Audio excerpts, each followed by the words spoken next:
오늘 기독교 베이직 5번째 마지막 시간이 되었습니다.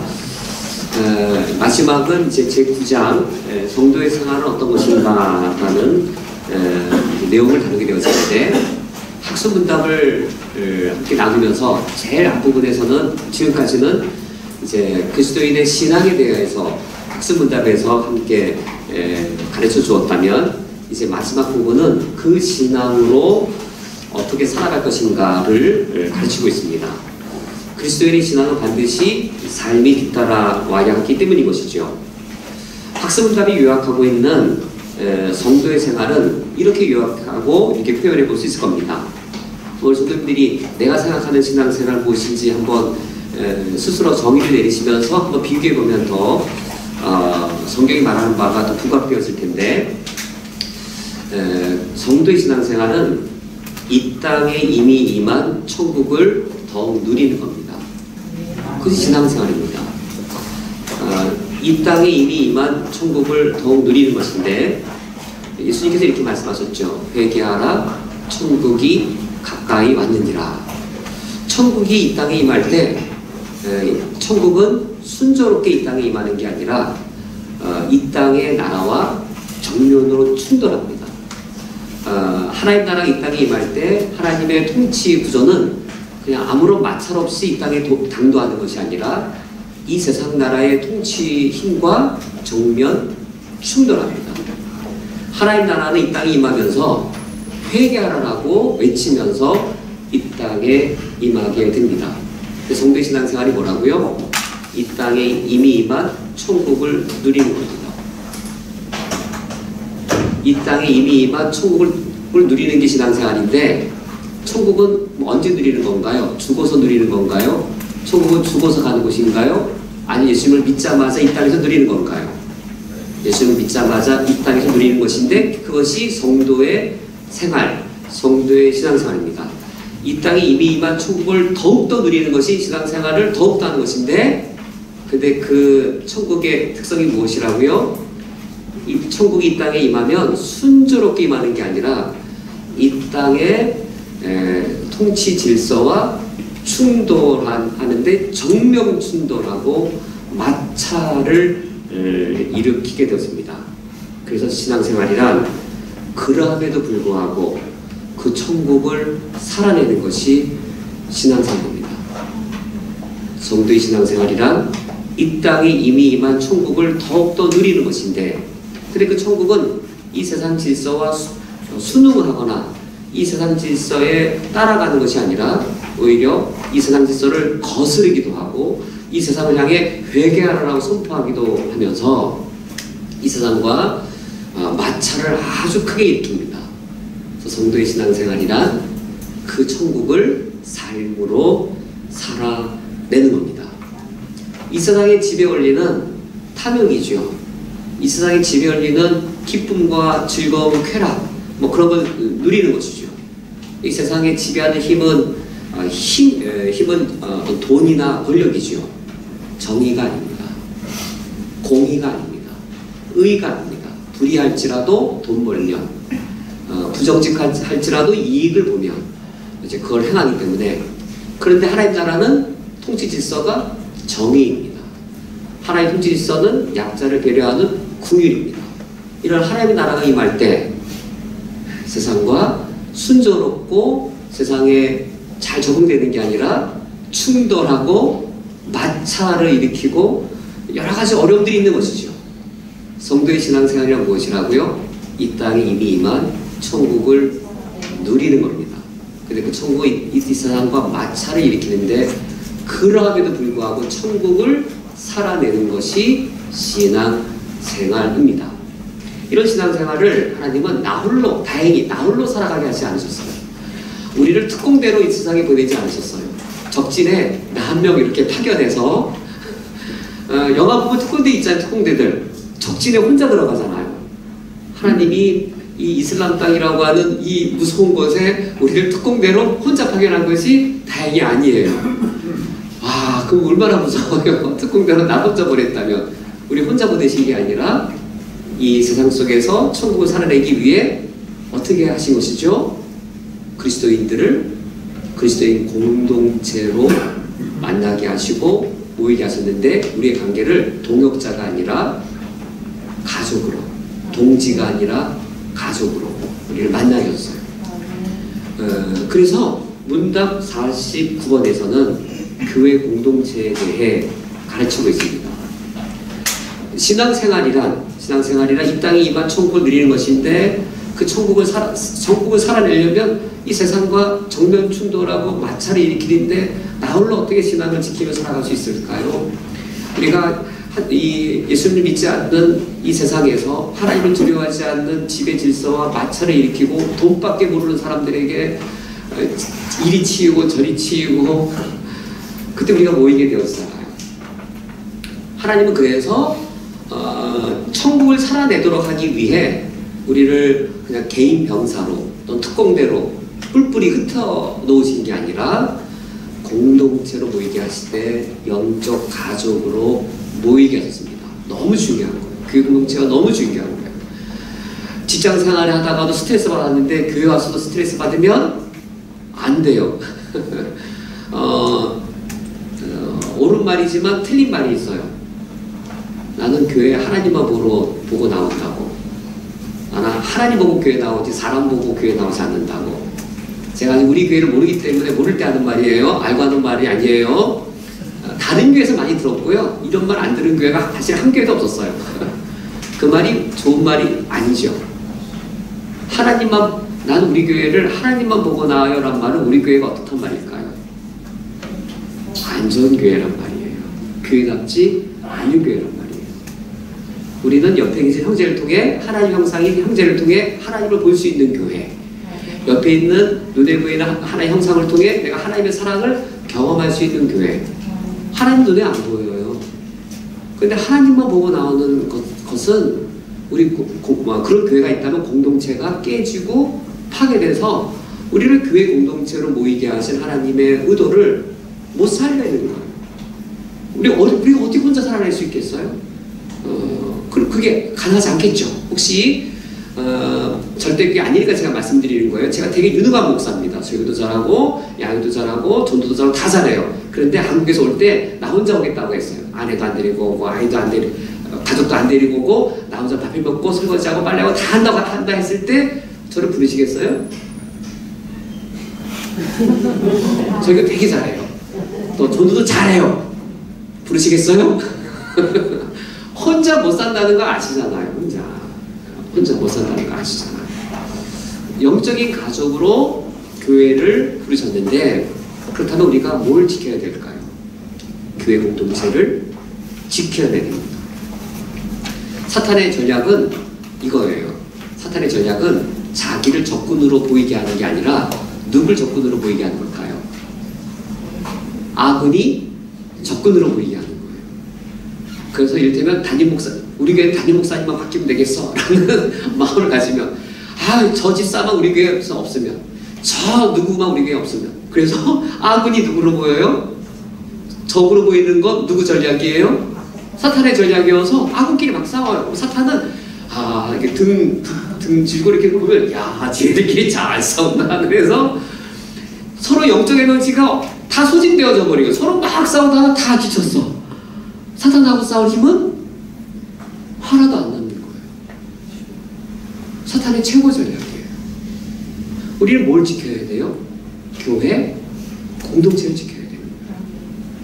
그 교회 공동체를 지킬 때에 문답 49번에 교인이 된 후 특별히 금지해야 될 일이 무엇입니까? 주일 지키는 일, 미신 행위, 분단 행위와 같은 제약된 일, 그리고 음주, 흡연, 도박 등과 같은 그순의 건덕, 이런 일들을 금해야 되는데, 그런데 교회 공동체를 우리가 지킬 때 한번 고린도전서 아래 6장 12절 보세요. 모든 것이 내게 가하나 유익한 것이 아니요 모든 것이 내게 가하나 내가 무엇이든지 얼매이지 아니하리라 라는 이 말씀이 되게 중요한 교회 공동체를 지키기 위한 황금률과 같은 법칙입니다. 모든 것이 어때요? 모든 것이 가해요. 가하다고 다 해도 돼요? 그거예요. 모든 것이 가함으로 다 해도 되느냐 이거예요. 교회 공동체를 파괴할 때 이런 원칙들을 많이 쓰는 것이죠. 저 사람 죄졌어. 그거 원칙에 위배돼. 그거 성경에 오는 거 아니야. 저런 사람 우리 공동체에 있어서는 안 돼. 아주 위험한 인물이야. 라고 이제 여기는 경우들이 있는 것이죠. 지금 어떤 고린도전서 6장과 8장은 어떤 문맥이냐면 그 8장 보면 그 아래에 문맥 보면 먹는 문제가 나오죠. 먹는 문제. 이건 어떤 먹는 문제냐면 우상에게 제물로 고기를 드린 것을 먹어도 되느냐 먹어도 안 되느냐예요. 어떻게 판단하세요? 우상에게 제사 제물로 드린 고기 먹어도 돼요 안 돼요? 라고 했을 때 먹어도 된다라고 말해도 답이고 먹어서는 안 된다고 말해도 답이에요. 둘 다 답이에요. 정답이 있어요 없어요? 정답이 없어요. 먹어도 되고 안 먹어도 돼요. 근데 먹어도 안 돼도 되고 안 먹어도 안 되는 경우가 있어요. 저 먹어서 안 된다고 생각하면서 먹으면 안 되는 거예요. 우상에게 드린 잼을 먹으면 안 된다 생각하면서 먹으면 그건 안 되는 거예요. 우상에게 드린 잼을 먹어도 된다 생각하면서 안 먹어서 안 되고 해도 그게 안 되는 거예요. 왜일까요? 우상에게 제물을 드린 순간 그 제물이 더러워지나요? 안 더러워지나요? 그 누가 창조한 거예요? 하나님이 창조하신 물건이에요. 누구 거예요?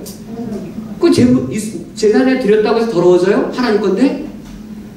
그래서 그거는 우상에 드린 잼을 먹어도 원칙적으로는 죄가 아니고 먹을 수 있어요. 그게 뭐냐면 10절에 지식이 있는 내가라고 하는 게 그거예요. 지식이 있는 거. 어떤 신학적으로 지식이 많아서 하나님이 만드신 떡, 고기, 귤 이거 제사장에 올라갔다고 해서 하나님 건데 그게 왜 더러워져요? 그 자체가 왜 더러워져요? 그래서 먹어도 아무런 죄가 되지 않아요. 그런데 믿음이 약한 사람, 그래서 믿음이 약한 사람이라고 하는 것은 분별력이 성숙하지 못해서 우상하게 드린 잼을 어떻게 먹어? 저거 먹으면 내가 더러워져 라고 지식이 부족해서 믿음이 약한 사람. 그 사람은 그렇게 생각하고도 먹으면 얼마나 찔리겠어요. 그런데 13절 보세요. 사도 바울이 뭐라 그래? 13절 하반절 나는 영원히 고기를 먹지 않겠다. 왜요?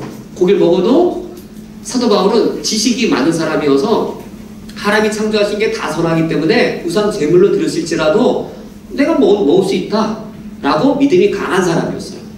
근데 바울이 그걸 먹는 모습을 믿음이 약한 형제가 봤어요. 여기 믿음이 약한 형제는 누구냐면 교회 중직자예요. 수신자가 아니에요. 문맥을 보면 교회 중직자예요. 바리새인들이에요. 교회 바리새파 출신 유대인들이에요. 교회의 최고 자리를 갖고 있는 사람들이에요. 그런 사람들이 믿음이 약한 자가 초신자가 아니고 문맥에서 보면 교회 목사님이나 장로님이나 어떤 그 높은 위치에 있는 그런 바리새인과 같은 사람들이에요. 교회 규정을 정했는데 이제 그런 걸 먹을 때 다툼이 일어나는 것이죠. 근데 그런 가르침을 듣고 어떤 우리 교회 목사님은 우리 교회 장로님은 교회에 저런 거 먹으면 죄라고 했는데 라고 생각하면서 바울이 먹는 걸 보고 시험에 들 수 있겠죠. 근데 바울이 뭐라고 말해요? 내가 먹는 것은 가하나 먹을 수도 있고 안 먹을 수도 있으나 모든 것이 가하나 나는 먹지 않겠다. 가하지 않아서 먹지 않겠다는 게 아니라 왜 안 먹겠다는 거예요? 믿음이 연합한 형제를 보호하기 위해, 즉 공동체를 깨트리지 않기 위해. 그래서 건덕이라고 하는 것이 이 아름다운 건강한 덕을 세우는 것이 교회를 세우는 황금률이 되어집니다. 고린도전서 10장 23절에서도 모든 것이 가하나 모든 것이 유익한 것이 아니다. 모든 것이 가하나 모든 것이 덕을 세우는 것이 아니다. 모든 것이 가해요. 예를 들면 내 원칙 이게 선이고 내 원칙에 저게 죄예요. 근데 그것으로 따져서는 안 되는데 최고의 원칙이 무엇일까요? 거기 이미 지나왔지만 고린도전서 8장 11절 12절 무엇이 최고의 원칙이에요? 사도 바울이 제일 두려워했던 게 뭐예요? 내가 내 신앙 스타일대로 행하여서 믿음이 연약한 형제를 실족시키면 그 형제가 누구라고요? 그리스도께서 위하여 죽으신 형제라. 고린도전서 8장 11절. 근데 12절 그 형제를 실족해 하면 그리스도께 죄를 짓는 것이라. 어떤 전통을 지키는 건 물론 소중해요. 어떤 교회 규범과 규칙 지키는 건 중요해요. 안 중요한 거 아니에요. 그런데 교회가 뭘까요? 한 사람 한 사람이 성전입니다. 한 사람 한 사람. 그 사람 한 영혼을 위해 예수님이 돌아가셨어요. 제가 그 목회를 하면서 초반부에 제가 되게 큰 걸 깨달은 게 있는데, 제 첫 지역교회 사역지는 제 모교회로 태어난 교회 청년부를 맡는 게 제 첫 지역교회 사역이었어요. 청년부 전도사가 제 첫 번째 사역이었는데, 제가 청년부를 맡고 나서 청년부가 양적으로나 질적으로나 매우 성장하고 튼실해졌어요. 그래서 저는 되게 자부심이 많았죠. 그런데 제가 큰 상처를 받은 적이 있었어요. 나랑 가장 많은 시간을 지내고 내가 가장 애를 많이 쏟은 내 양떼들이 나를 싫어한다는 사실을 알았어요. 싫어하는 정도가 아니라 뭐라 표현해야 되나? 상처를 너무 많이 받은 거예요, 저한테.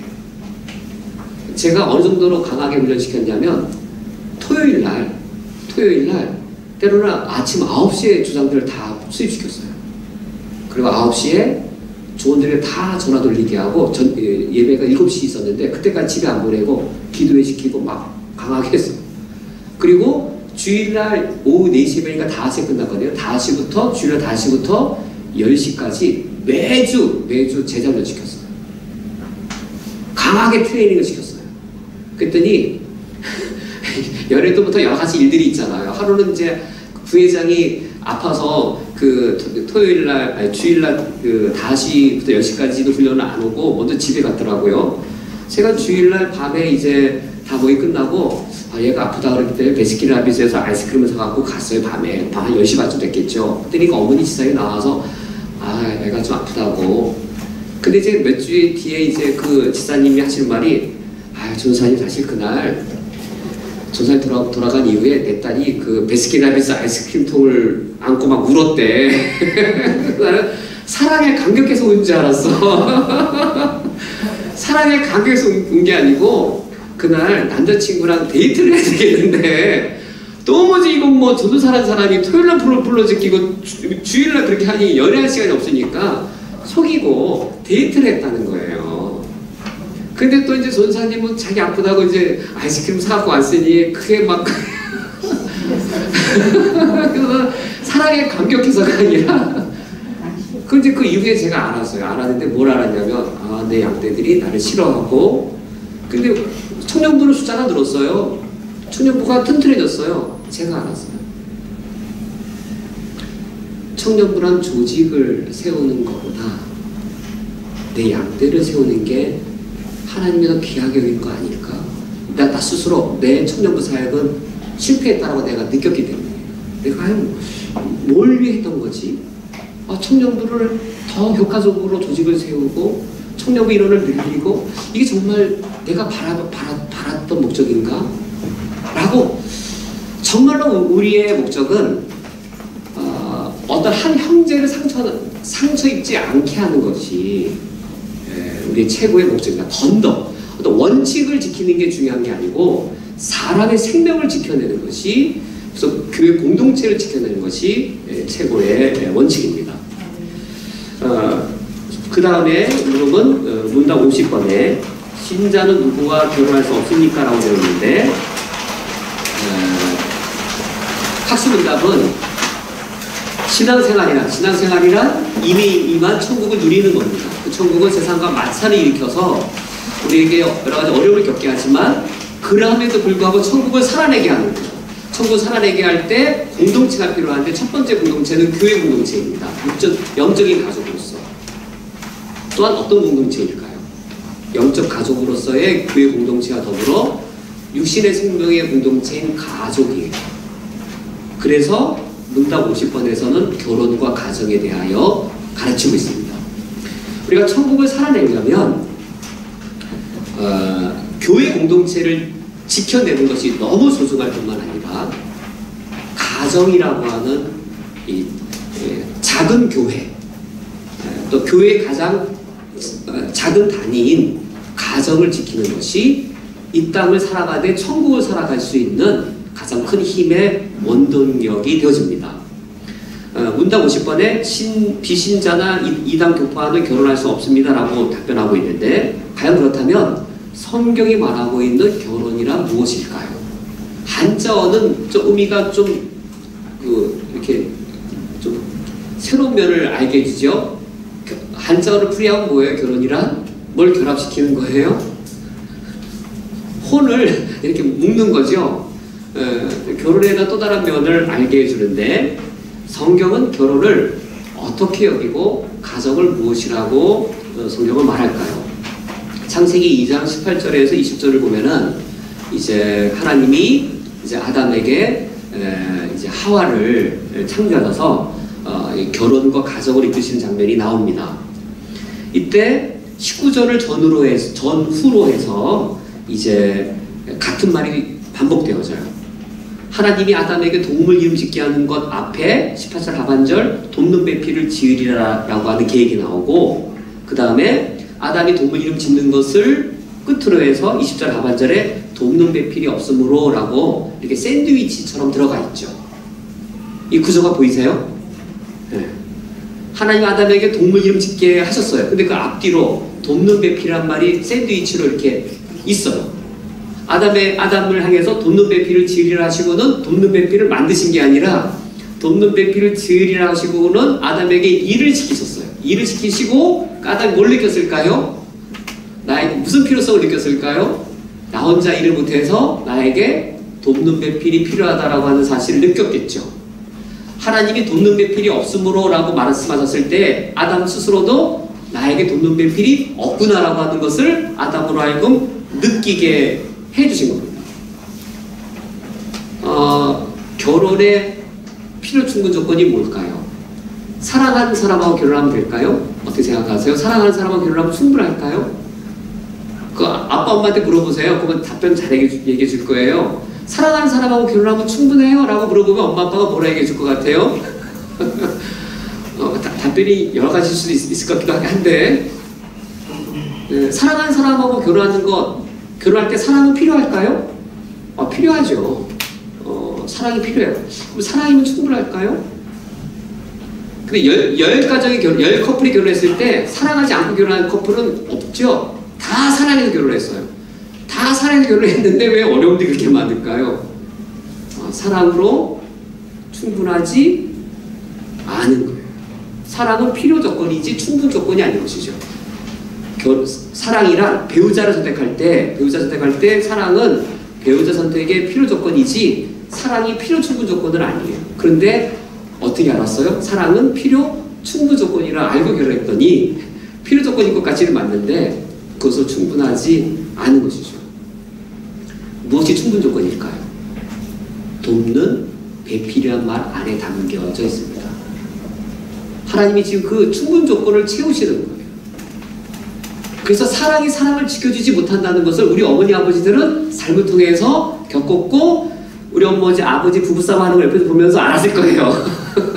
우리 엄마 아빠는 한때는 불같은 사랑을 통해서 결혼하더니만 결혼해서 저렇게 사시는 거라고 보면서 사랑만으로 충분하지 않은 걸 알았을 거예요. 사랑이 사랑을 지켜주지 않아요. 무엇이 사랑을 지켜줄까요? 무엇이 우리 어머니 아버지 사이의 사랑을 더 성장시켜줄까요? 무엇이 우리 어머니 아버지 사랑의 사랑을 더 풍요롭게 만들어줄까요? 돕는 배필이라는 말 안에 담겨 있습니다. 그것은 사명입니다. 어머니와 아버지가 같은 사명감을 갖고 있을 때에 어머니 아버지 사랑이 지켜지고 어머니 아버지 사랑에 간의 그 사랑이 더 풍성해지는 것을 아들 딸로서 목격했을 거예요. 혹시 우리 어머니 아버지의 그 부부관계가 다른 가정에 비해 더 사랑이 많다라고 그걸 발견했으면 한번 자세히 보세요. 어머니 아버지가 소중하게 여기는 것이 발견될 거예요. 우리 어린아이들이 있어서 갑자기 그렇게 표현이 바뀌었고요. 어르신들 그쵸? 사랑을 지켜주지 않아요. 우리 그리스도인들 그리스도의 배우자를 선택할 때 하나님 아버지 앞에서의 같은 사명감, 같은 비전, 같은 뜻, 이것이 발견될 때 사랑이 더 소중하게 여겨지고 그 같은 것을 바라보고 같은 뜻을 추구할 때 거기 사랑을 더 부유롭게 하는 것을 우리가 알 수 있습니다. 그런 관점에서 볼 때 그리스도인은 같은 신앙을 갖지 않은 사람과 결혼한다는 것은 큰 어려움을 겪게 되는 것이죠. 그래서 하나님께서 그렇게 돕는 배필로서 이 배우자를 만드신 이후에 21절부터 24절 말씀 보면 이제 그렇게 창조한 여인을 이제 아담에게로 데리고 옵니다. 이때 아담이 이 여인을 보고 이는 내 뼈 중에 뼈요 살 중에 살이라 이것을 남자에게서 취하였은즉 여자라 부르리라 라고 하는데 왜 여자라고 부르게 된 거죠? 여기 성경절 23절 보니까 남자에게서 취하였은즉 그러니까 이 from man이란 말이 여기 나옵니다. 남자로부터 취하였다. 근데 22절에 여호와 하나님이 아담에게서 취하신 그 잡일 때 from 아담, from man이란 단어가 한 번 더 나와요. 그래서 여자란 말 자체가 이제 히브리어로 남자가 이쉬, 여자가 이샤 발음이 하나 붙어서 영어로도 man, 여자는 woman, 맨자가 들어가죠. 여자란 말 자체가 남자로부터 이쉬, 이샤. 그러니까 이 여자를 하나님 만드실 때 재료를 어디서 가져오신 거예요? 어떤 부위에서 가져왔냐가 중요한 게 아니에요. 남자 몸의 일부에서 가져왔어요. 그래서 둘이 연합해서 하나가 되어야 돼요. 왜 둘이 연합해 하나가 돼야 될까요? 본래 하나였어요. 여자 몸이 남자로부터 나왔기 때문에 둘이 연합하여 하나가 되는 거예요. 만약에 하나님이 남자를 여기서 이쪽에서 흙 한 줌, 저쪽에서 흙 한 줌을 이렇게 해서 남자 만들고 여자 만들어서 굳이 이 둘을 연합해 하나로 만들려면 연합이 잘 안 되겠죠? 그런데 남자 몸의 일부로부터 여자를 만들었기 때문에 둘이 연합하여 하나가 되는 겁니다. 성경의 결혼관이 무엇일까요? 성경의 결혼관이란 아주 핵심적인 결혼관이란 하나됨에 있습니다. 이 작은 교회로서의 결혼과 가정, 한 몸을 이루는 겁니다. 행복한 결혼 생활, 행복한 가정이란 무엇인가? 서로 돕는 배필로서 하나의 목적을 함께 추구하는 거예요. 그러면서 한 몸을 누리는 거죠. 때로는 하나의 목적을 같이 추구하면서 어려움을 겪습니다. 근데 어려움을 겪으면서 더 하나가 되어지겠죠. 어려움을 겪을 때 뜻이 다르면 어려움이 문제가 되어져요. 그러면 돈이 없는 게 문제일까요? 어려움일까요? 가정에 가난이 닥쳤어요. 가난이 문제일까요? 어려움일까요? 뜻이 다르면 문제가 돼요. 그 가난이라는 게 문제가 돼서 이혼할 가능성이 커요. 가난이 문제가 되어서 뜻이 다르면. 그런데 같은 목적을 갖고 있고 같은 사명을 감당할 때 가난은 문제가 아니라 그 문제 때문에 더 하나가 되어서 함께 그 문제를 경험하고 함께 그 어려움의 현실을 겪어내고 함께 한 자리에서 같이 밥을 먹어가면서 같이 잠을 자면서 그 어려움을 뚫고 지나가서 더 하나가 되어져요. 하나가 되는 거예요. 이게 결혼이에요. 하나님이 의도하신 결혼이란 서로 돕는 배필로 서로 만나게 하셔서 하나의 사명과 하나의 목적과 하나의 가치를 위해 서로 돕는 거예요. 그러면서 하나가 되어지는 거예요. 때로는 기쁨도 함께 누리고 때로는 어려움도 함께 겪어내면서 목적이 같고 사명이 같을 때는 그 어려움이 오히려 두 사람을 더 하나가 되게 할 것이고 서로를 더 깊게 만들어줄 것이고 서로가 서로에게 더 의존해서 더 깊은 관계를 만들어져서 결혼은 더 하나가 되게 해서 가난해도 행복하고 과거에 가난했던 게 더 행복을 만들어내는 것이 바로 결혼입니다. 우리가 어떻게 이 세상을 살아가면서 천국을 누리고 천국을 살아낼 수 있는가? 나 혼자로는 아닙니다. 교회 공동체와 가정 공동체를 통해서 그런 삶을 살아낼 수 있습니다. 이제 문답 51번. 그럼 교인은 세상을 어떻게 살아가야 합니까? 이제 교회 공동체, 가정 공동체를 통해서 우리 나 홀로 살아가는 게 아니라 이제 위로와 보호와 안식을 누리면서 살아갈 수 있게 되어지는데 이 세상을 어떻게 살아가야 되는가? 답변에 성경대로 살기 위해 성경을 힘써 배워야 하며 예수님의 가르침대로 생활 속에서 실천해야 합니다. 라고 답변하고 있습니다. 이 문제를 보면은 물음 자체에 우리 그리스도인들은 신앙생활이 세상 밖으로 나아가는 게 아님을 명확하게 말하고 있습니다. 그리스도인은 신앙생활을 하기 위해 세상 밖으로 나가는 게 아니라 어디 있어야 되나요? 신앙생활을 세상에서 해야 돼요. 세상 밖에 나가서 하는 게 아니고, 세상과 분리되어서 하는 게 아니고 세상 안에서 해야 돼요. 성경대로 사는 것을 세상 밖에 나가서 하는 게 아니라 성경대로 사는 것을 세상 안에서 해야 돼요. 마찰이 일어날 수밖에 없지만 세상 안에서 이제 우리가 성경대로 살고 천국을 살아내야 하는 것이죠.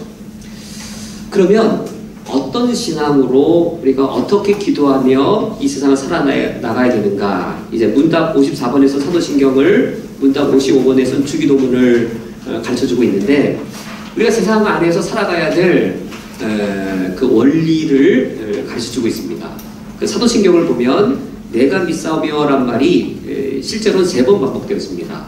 왜 내가 믿사오며란 말이 3번 반복되는가? 우리 번역은 4번 되어 있지만 실제로 3번인데 믿음의 대상이 3분이기 때문이죠. 성부 하나님을 내가 믿사오며, 예수 그리스도를 믿사오니, 또 성령을 믿사오며, 이렇게 셋으로 구분되었습니다. 우리가 이 성부, 성자, 성령 하나님을 믿는 신앙으로 살아갑니다. 이 신앙으로 살아간다는 것은 무엇일까? 하나님이 천지를 창조하신 사실을 믿고 났을 때 이 세상이 어떻게 보일까요? 이 세상이 하나님을 창조주로 믿기 이전과 하나님을 창조주로 믿고 난 이후에 달리 보이게 되었습니다. 하나님을 창조주로 믿고 난 이후에 세계관이 바뀌게 되었습니다. 누가 왕이신 세상인가? 하나님이 왕이신 세상, 하나님이 창조주로서 하나님이 왕이신 세상을 살아가게 된 것이죠. 천국이 이미 임했어요. 천국 누구의 나라예요? 하나님 왕이신 나라죠. 하나님 왕이신 나라 이미 임했어요. 그 하나님이 왕이신 나라를 더 누리는 게 신앙생활이에요. 근데 하나님이 왕이신 나라를 살아가려면 세상과 충돌해요. 하지만 하나님을 왕으로 모시며 사는 삶을 살아내는 게 신앙생활이에요. 왜 그런 삶을 살아낼 수 있게 되었나요? 세계관이 바뀌었기 때문이에요. 내가 세상에 굴복하며 살아갈 때 나는 어떤 마음을 느끼게 되냐면, 아, 내가 하나님을 왕으로 여기지 않는구나 라는 것을 내가 알아요. 아, 내가 돈을 왕으로 여기는구나. 아, 내가 나보다 더 권력 많은 사람을 하나님보다 더 두려워하는구나. 그걸 내가 알기 때문에 이제 하나님을 창조주로 믿고 나서는 세계관이 바뀌었어요. 아, 하나님이 왕이신 세상을 내가 살아가는구나. 그러면서 두 번째로 예수님을 내가 믿으면서 무엇이 바뀌게 되어서요? 예수님이 나에게 새 생명을 주셨잖아요. 예수님을 그리스도로 믿고 나서는, 예수님이 주신 새 생명을 내가 얻고 나서는 이제 우리에게 해명된 게 있습니다. 우리에게 해소된 질문이 있어요. 나는 누구인가? 나는 왜 살아가야 되는가? 예수님을 그리스도로 믿고 나서는 더 이상 우리 중에 이거 고민하는 사람이 단 한 명도 없을 거예요. 내가 예수님을 믿고 났더니 내가 누구이지요? 하나님의 자녀인 거예요. 내가 왜 하나님의 자녀일까요? 하나님 형상으로 날 창조하셨거든요. 아, 내가 하나님 형상대로 창조받은 내가 하나님의 자녀이구나. 그래서 내가 누구인지를 알게 되었어요. 예수 믿지 않는 사람에게 당신이 누구입니까? 라고 물어보면 모를 거예요. 그 공원에, 프랑스인지 뭐 독일인지 모르겠네요. 한 공원에, 아마 독일일 것 같네요. 한 공원에 늦은 시간까지 한 허름한 거지 같은 사람이 이제 공원 벤치에 앉아 있어서 그 공원 관리인이 지나가다가 이상한 사람이 앉아 있는 거예요. 물어서 당신 누구요? 그랬더니 그 사람이 그 공원 관리인한테 내가 누구란 말이요? 나도 지금 그것을 고민하고 있었습니다. 내가 누구란 말입니까? 그 사람이 쇼펜하우라고 저 들었어요. 독일 사람인지 프랑스 사람인지 독일 사람인가요? 당신 누구요? 글쎄요, 내가 누구란 말입니까? 나도 지금 그것을 고민하고 있었습니다. 예수님을 믿으면 그게 해명되는 거예요. 내가 누구죠? 난 하나님의 형상대로 지음받은 하나님의 형상이며 예수님이 피가 앞으로 사신 하나님의 자녀라는 내가 누구인지를 알게 되었어요. 나는 왜 살아가야 될까요? 나는 누구인가? 나는 왜 살아가야 되는가라고 하는 삶의 이유와 삶의 새로운 목적을 알게 되었어요. 내가 서 있는 곳 여기, 나는 어디로 와서 어디에 있다 어디로 가는가. 아, 하나님이 창조한 이 세계에 있구나. 하나님의 형상으로 있고 하나님의 자녀로 여기 있구나라고 나를 알아가면서 내가 왜 살아가야 되는지 삶의 이유와 목적을 알게 되었습니다. 그 삶의 이유와 목적이 무엇일까요? 그 삶의 이유와 목적을 기도하는 거예요. 내 삶의 이유와 목적을 최고 우선순위로 기도하는 거예요. 그 최고 우선순위로 기도할 때 가장 먼저 기도해요. 그게 주기도문이에요. 주기도문에 무엇을 가장 먼저 기도하죠? 하늘에 계신 우리 아버지여, 하나님의 이름이 거룩하게 여김받기를 내가 정말 원합니다. 하나님의 나라가 임하기를 내가 진실로 원합니다. 하나님의 뜻이 하늘에처럼 이 땅에 이루어지기를 내가 정말로 너무나도 원합니다. 이 땅에 하나님의 뜻이 좌절되고 이 땅에 하나님의 나라가 서지 못하고 이 땅에 하나님의 이름이 모독되는 현실을 내가 보는데 하나님, 내가 너무 마음이 아픕니다. 이 땅에 하나님의 이름이 모독되는 일, 하나님, 내가 하나님의 이름이 존귀케 되고 하나님의 나라가 이 땅에 서는 것, 내 삶의 목적입니다. 내가 참 아무런 쓸모없고 연약한 자이지만 혹 하나님이 나를 들어 사용하셔서 하나님의 이름이 거룩하게 여긴 것에 내가 도구가 되어진다면 이거보다 나에게 더 큰 영광이 없습니다. 라고 새로운 삶의 목적이 된 거예요. 그걸 왜 살아가는 거예요? 그게 천국을 누리는 거예요. 이미 천국을 누리는 거예요. 그 천국을 누릴 때 얼마나 행복할까요? 행복한데 현실과 부딪혀요. 세상과 마찰을 겪을 수밖에 없어요. 그러나 그것을 살아내는 거예요. 그것을 살아낸다는 것은 구체적인 삶의 방식인 거죠. 구체적인 삶의 방식대로 살아가려고 하니까 내가 너무 연약해요. 하지만 그 천국 백성으로서 이 땅을 살아가는 거예요. 제가 전에 장로님들하고 싸웠어요. 장로님들이 저에게 그러더라고요. 목사님, 세상에 그런 줄 아세요? 목사님, 저 절기하면 교인들은 안 들어요. 누가 그러려고 오겠냐고. 목사님 세상을 이렇게 몰라요? 제가 뭐라 그러는지 아세요? 목사가 세상을 몰라야죠. 제가 한번 세상 알아볼까요? 목사가 세상을 알면 어떻게 되는지 아세요? 저 목사 세상 알면 되겠어요? 세상 알면 안 되죠. 목사 세상을 몰라야 돼요. 목사가 세상을 알면 큰일 나는 거예요. 목사만 그럴까요? 성도님들도 마찬가지예요. 세상을 알면 안 돼요. 세상을 알면. 우리 세상과 마찰을 일으키는 자들이에요. 우리는 삶의 방식이 어떨까요? 세상을 살 때 세상적으로 안 사는 자들이에요. 현실을 살 때 현실적으로 살지 않는 자들이에요. 이미 하나님 나라가 임했어요. 그 천국을 누리는 게 신앙생활이에요. 그 천국은 반드시 현실과 부딪힙니다. 마찰을 일으켜요. 현실을 현실적으로 살아갈 때 가장 순조롭고 세상을 살아갈 때 부자가 될 수 있어요. 부자가 되는 방법은요, 교회 안 다니는 길이에요. 부자가 되는 길은요, 더 쉬운 길은 세상적으로 사는 길이에요. 그럼 우리는 그게 추구가 우리 목적이 아니잖아요. 그 삶의 방식대로 기도하는데 이러한 양식을 구합니다. 원수의 재용서를 구합니다. 시련을 겪지만 시련 속에서 보존되기를 구합니다. 천국 백성으로 현실을 살아가도록 기도하는 것이 주기도문 후반부예요. 문답 51번, 교인은 세상을 어떻게 살아가야 합니까? 답변 됐죠? 사도신경과 주기도문대로 사는 거예요. 제가 아주 좋아하는 것이 사도신경, 주기도문, 십계명이에요. 우리 성도님들 저하고 이제 아주 기가 닳도록 십계명하고 주기도문 배우실 텐데요. 정말 그대로 살면 되는 거예요. 그 다음에 문답 52번, 누가 복을 받을 수 있습니까? 성경을 읽고 듣고 지키는 자입니다. 성경을 읽을 때에 또 그 말씀을 듣고 지킬 때에 그 사람이 복을 누리는 것인데, 성경을 읽고 듣고 지킬 때 세상과 마찰이 일어날까요? 안 일어날까요? 마찰이 반드시 일어납니다. 성경은 때로 지키면 좋아요. 때로는 안 지키는 게 편하죠. 성경을 항상 지키면 힘듭니다. 성경을 어떻게 지키면 좋아요?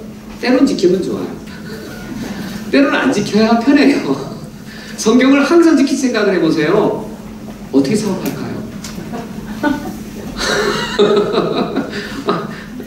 학습문답 52번 진짜 이거 어려운 말이에요. 그냥 읽으면 쉬운데 누가 복을 받을 수 있습니까? 성경을 읽고 듣고 지키는 자가 아니라 우리가 때론 성경을 때로 읽고 때로 듣고 때로 지키는 자입니다 라고 말하면 쉬워요. 이렇게 여기다가 근데 이 학습문답은 항상이라는 의미가 있는 거잖아요. 의문이 들어요. 정말 이대로 해보면 의문이 들어요. 가끔은 안 지켜야 될 때가 있거든요. 그래서 축복관이 바뀌게 되었습니다. 성경이 말하는 축복은 다른 거구나. 내가 예상했던 축복과 하나님 말씀하는 축복은 다른 거구나. 그래서 성경을 읽으실 때 여기 복이란 단어를 축복이라고 할 대신에 행복이라고 바꿔 읽으면 더 잘 통해요. 성경에 복 있는 자라는 표현이 나올 때 축복받은 자라는 표현보다 행복한 자라고 바꿔 읽으면 훨씬 더 성경이 우리에게 전달해 준 의미를 잘 받아들일 수 있습니다. 누가 행복한 자인가? 성경을 읽고 듣고 지키는 자가 행복합니다.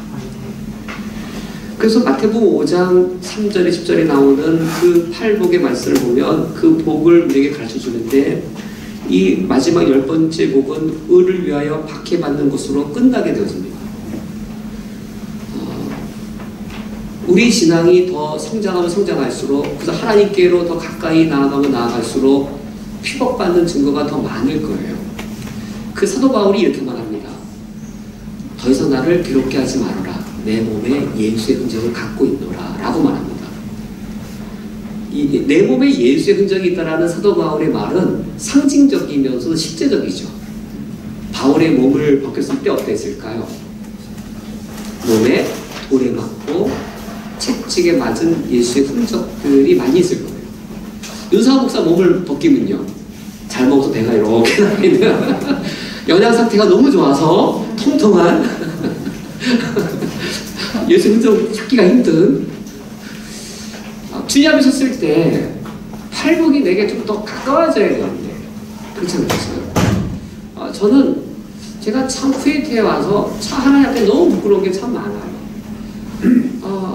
제가 쿠웨이트 한인연합교회에서 받는 이런 사례나 대우들은 대한민국 전체 목회자 서열을 놓고 봤을 때 아마 상위에 속할 것 같아요. 그러면 되게 넉넉해야 될 거 아니에요. 근데 제가 그 전에 더 많이 누렸나 봐요. 제가 느끼는 것이 내 하나님 앞에 가서 내가 내가 예수님 믿고 난 누린 게 너무 많아요. 대접받고 섬김받고 좀 날 괴롭혀줘야 되는데 이 회계도 땅에 와도 별로 괴롭힌 사람이 없고 여기 목사입자도 나온 곳이잖아요. 우리의 신앙이 정말로 하나님 아버지 앞에 성숙하다 했을 때 이 8번째 복이 더 가까워야 되고 8번째의 이런 삶이 우리에게 더 클 때에 그런 사람을 하나님 복되다라고 말합니다. 이 복은 12절 언제 받아요? 여기 하늘에서는 시간의 개념이죠. 공간의 개념이 아니라 언제 받아요? 죽음 이후에 받아요. 이 복은 하늘에서 큽니다. 하늘을 우리가 죽어서 가잖아요. 죽음 이후에 이 상을 받게 되었습니다. 문답 53번 환난과 핍박을 받아도 예수를 믿겠습니까? 끝까지 낙심하지 않고 주님만을 믿고 따르겠습니다. 난 이 물음을 지금 누구를 대상으로 가르치고 있는 거예요? 학습 대상자예요. 이게 마지막 물음이에요. 야, 우리 선배들 대단하죠? 이거 장로님들에게 묻는 게 아니고 목사들에게 목사 보실 때 묻는 게 아니고 이제 예수님 믿겠다고 6개월 된 신자에게 지금 묻는 거예요. 이야, 이거 우리 신앙의 선조들 대단하죠. 우리 신앙의 선조들이 이제 예수님 믿고 한 이제 6개월 돼서 내 예수님 믿을래요라고 말하고 응답하면서 마지막 물음을 환난과 핍박을 받아도 예수를 믿겠습니까? 라고 묻습니다. 그래서 끝까지 낙심하지 않고 주님만 믿고 따르겠습니다라는 그 고백을 하도록 하는데 정말로 일제시대 때에는 이 53번의 물음이 현실이었습니다.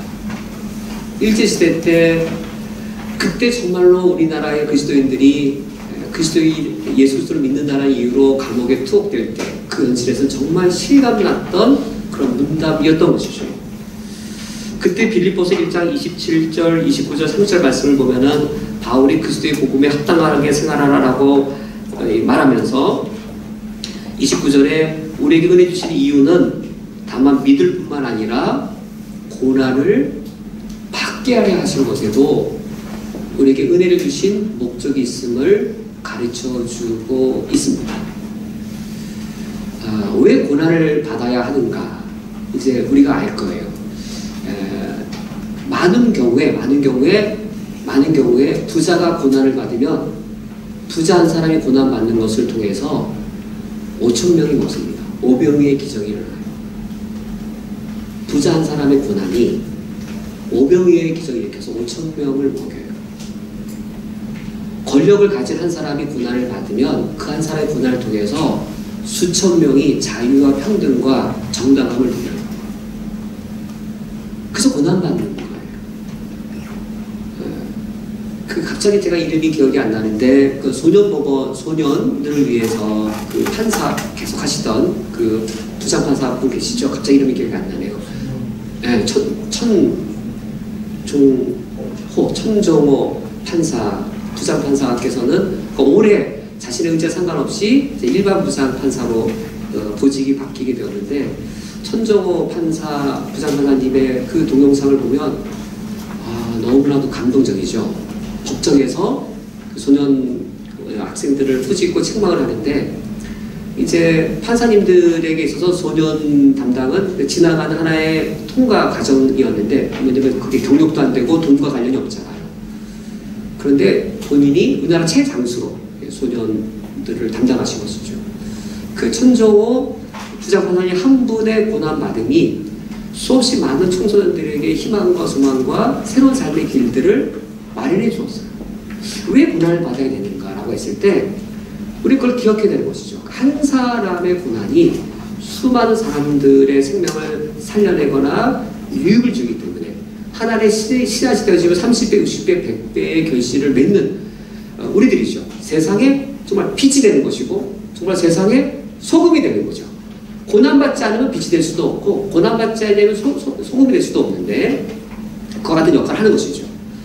그렇다면 꼭 그렇게 뭐 판사가 되고 높은 자리에 올라가야만 이런 고난도 받을 수 있고 그런 선한 역할도 할 수 있을까요? 라고 생각할 수 있는데, 그 1800년대 후반부에 아직 조선 후기 시대예요. 조선 후기 시대 때 그리스도는 해보라는 신문에 한 기사가 실렸어요. 그때는 이제 조선 후기니까 매간 매직이 있을 때였는데, 뇌물을 주면 한 고을에 수령으로 갈 수 있는 때였는데, 한 수령이 뇌물을 먹이고는 내가 그 마을에는 안 가겠다고, 그 고을에는.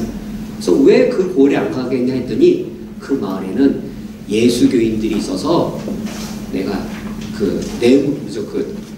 부정배를 못한다고, 난 그 마을에 가지 않겠노라고 라고 그리스도인 신문에 1800년대에 실렸어요. 꼭 우리가 높은 자리, 큰 자리에 올라가야만 세상에 빛이 되고 세상에 소금이 될 수 있는 것이 아니라, 그리스도인들이 고난 받을 때에 이런 하나님의 나라 역사가 일어나는 것이죠. 디모데후서 3장 12절 말씀대로 무릇 그리스도 예수 안에서 경건하게 살고자 하는 자는 박해를 받으리라. 이제 우리가 박해를 받는 그만큼 하나님의 나라가 더욱더 이루어지게 되었습니다. 오늘 말씀을 맺도록 하겠습니다. 성도의 신앙생활이란 무엇이라고요? 이미 임한 천국을 누리는 겁니다. 근데 그 천국은 이 땅에 임할 때 현 세상 질서와 마찰과 충돌을 일으키는 겁니다. 그래서 신자의 신앙생활이란 그럼에도 불구하고 천국을 살아내면서 천국을 누리는 것, 그것이 바로 성도의 신앙생활입니다. 우리 쿠웨이트 한연합교회가 이 쿠웨이트 땅에서 그런 천국을 이루고 천국을 더욱더 확장하는 삶을 이룰 수 있기를 주님의 이름으로 축원드립니다.